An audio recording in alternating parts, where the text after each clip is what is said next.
welcome back to Critiques and Connoisseurs. Jason, are you ready today for the ultimate episode? Brother, I got the blood of the warrior.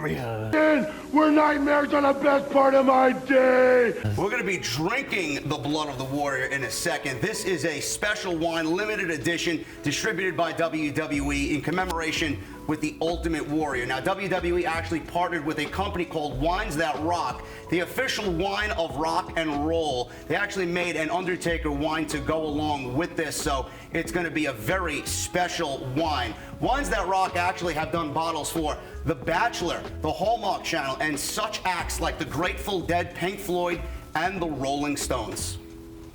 Float through the veins and the power of the warrior.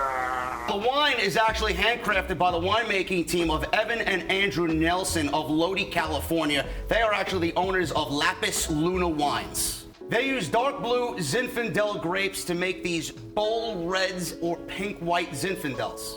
These grapes originated in Croatia, but are now most frequently grown in California and Puglia, Italy. They're typically grown in the summer and harvested from mid-August to the late fall. So Jason, this is a limited edition bottle. This is actually $13.98 in the collection. How much do you think a wine like this would go for? Well, you should expect to pay about $50 for a bottle, but being as you can't purchase it right now on as a single bottle, they have it as a double pack, but they also have it in availability of 2, 4, and 6. Okay. On WWEWines.com. Okay, there's a cheap plug for WWE Vince McMahon, like he needs it. Yeah, I know, but so you should be expecting to spend anywhere in range from $100 to about $300 in total. Okay. But it's totally worth it. The wine is rich and dark. It has the aroma of black pepper with floral notes.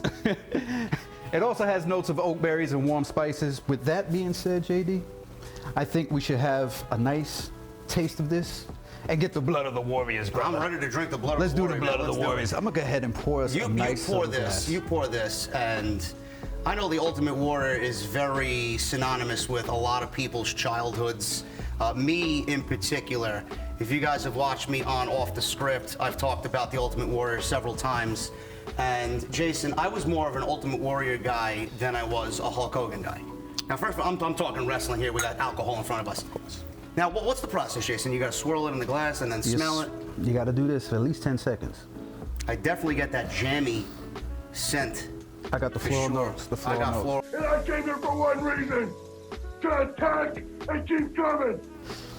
I'm waiting for you. I'm waiting for your opinion. I'm going deep into it. Listen, I know you want to be like the Ultimate Warrior. You want to drink the blood of the warrior. Dude, I'm so famous promos. Yes. Hold on, I gotta get one more because we gotta emphasize on the drinking. The drinking also. Hold on. 2 hands, pinky up.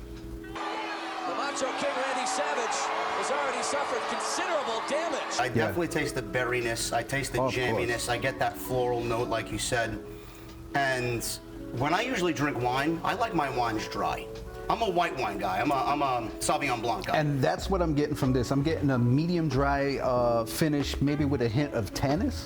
Yes. I did my research. I'm thinking it's tannins. I know you. That's why we're here. But when I usually drink red wine, I like it semi-dry. I don't like it too sweet. This is right up my alley. Yeah, it's not too sweet. This is very good. It's hitting just right. Now, when we're drinking the Ultimate Warrior wine, obviously I want to talk about the Ultimate Warrior. I mentioned before that he's synonymous with everybody's childhood. Of course. And I was more of an Ultimate Warrior guy than I was a Hulk Hogan guy. Likewise. I was actually a Hogan guy when he turned heel and joined the NWO. That's when I actually appreciated Hogan.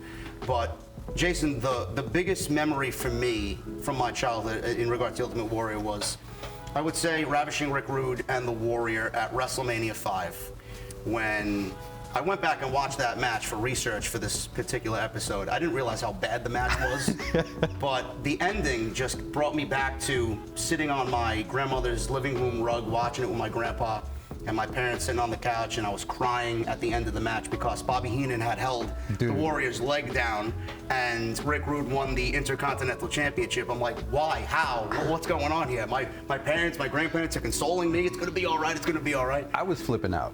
One, Bobby Heenan was one of the highlights of the match for me. I always was a Bobby Heenan guy. Greatest color commentator of all time. family. We had like about 13, 14 sitting around in a circle, you know, the big TV, little TV on top. We were watching Warrior. I was a Warrior guy because he was charismatic. He was a larger-than-life character, all the great colors. Even Rick Rude's showmanship, as you've seen on his tights, it's very intricate. You Atlantic City sweat hogs. Yes, and he would draw so much heat. The venue was great. Everything about this WrestleMania to me was great as far as like aesthetic-wise. From aesthetics to the heat of the crowd. The crowd was on fire. This match was, you know, it wasn't a spot fest. I mean, we're talking about late 80s, late 80s wrestling.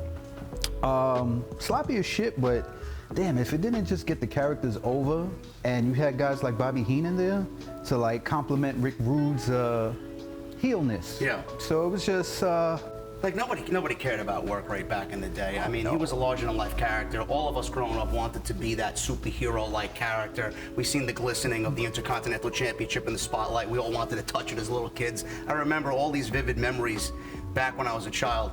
And then obviously the big match with Hogan at the Sky Dome, WrestleMania 6, and not really a unification match, but Warrior won both the WWE and the Intercontinental Championship at that time, at that particular show. I mean, that was probably one of his best matches. And Hogan's not really known for his work rate, but, you know, where were you when you watched that match? I also was in Brooklyn as a kid, Warrior fan. That crowd, once again, I don't know.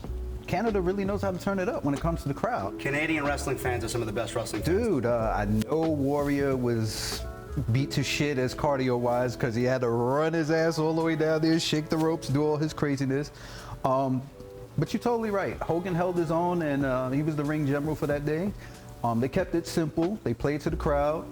Hogan is great for commanding that. Warrior would just really follow up and feed off of everything that Hogan was given, and that's the terms of a ring general. It was definitely one of Warrior's favorite matches. Definitely one. Yeah, I would say it's almost like a comic book playing out in real life with those two in the ring in that match. Warrior's best match: Hogan Warrior or Warrior Savage at SummerSlam? I'm gonna go Savage. I think just because Savage was a much better in-ring worker than Hogan. Dude, Savage is so particular with everybody that he worked with. He said, if you don't throw this punch a certain way, we're gonna have to go ahead and take it back from the top. That's how particular he was in his matches. He was very intricate on all his details of the match, even to the way that how he sold things. And he was another ring general, and I definitely would go Savage. And that match also had Ric Flair and Mr. Perfect on the outside as well, so they added a lot of drama to that match. So, I love that. You're totally taking me there. You're taking me there. I'm catching the nostalgia fever right now. Bro, I don't know about you, but I'm almost done. And I'm probably going to want to look for a ring and shake some ropes and cut a really, really loud promo somewhere. You do that. I'm going to go. Take us home. I'm going to go in the cockpit. Okay? Hulk Hogan. But anyway, this was a nice episode of the CNC, and I'm going to go ahead and let's get some more of this. Let's get some more Blood of the Warriors, and we're going to take it home. Let's drink some more Blood of the Warrior. Guys, thank you so very much for joining us on CNC. We will see you on the next episode. Cheers, brother.